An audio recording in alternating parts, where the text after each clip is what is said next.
ఎవరికన్నా కావట్లేదా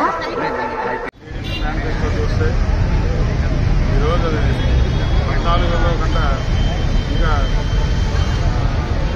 అసలు నమ్మకంగా లేదు. 14 అలా చేశారంటే ఈరోజు జగన్మోహన్ రెడ్డి వచ్చే పథకాల కంటే 4 గంటలు ఈరోజు అదనపుగా ఈరోజు ఆర్థికంగా భారం పడే అవకాశం ఆంధ్రప్రదేశ్ కాబట్టి మేము ఎవరూ నమ్మలేము.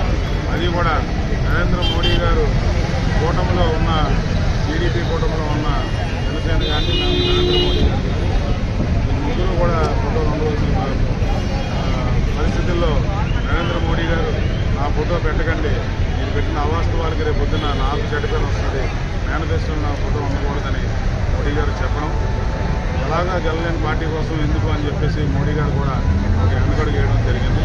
తప్పకుండా జగన్మోహన్ రెడ్డి గారు ఏదైతే ఆయన పథకాలు ఏదైతే ఇస్తున్నారో దాన్ని ఇంకా మెరుగైన పద్ధతిలో రేపు రానున్న 5 సంవత్సరాల్లో ఆయన ప్రజలకు అందజేసే కార్యక్రమంలో ప్రజలందరూ కూడా ఆయనకు తోడుగా ఉండి ఆయన గెలిపించాలనే పట్టుదలతో ఉన్నారు. అలాగే వెస్ట్ నియోజకవర్గంలో భారీ మెజార్టీతో ఇక్కడ వైఎస్ఆర్సీపీ అభ్యర్థిగా నేను గెలవబోతున్నాను.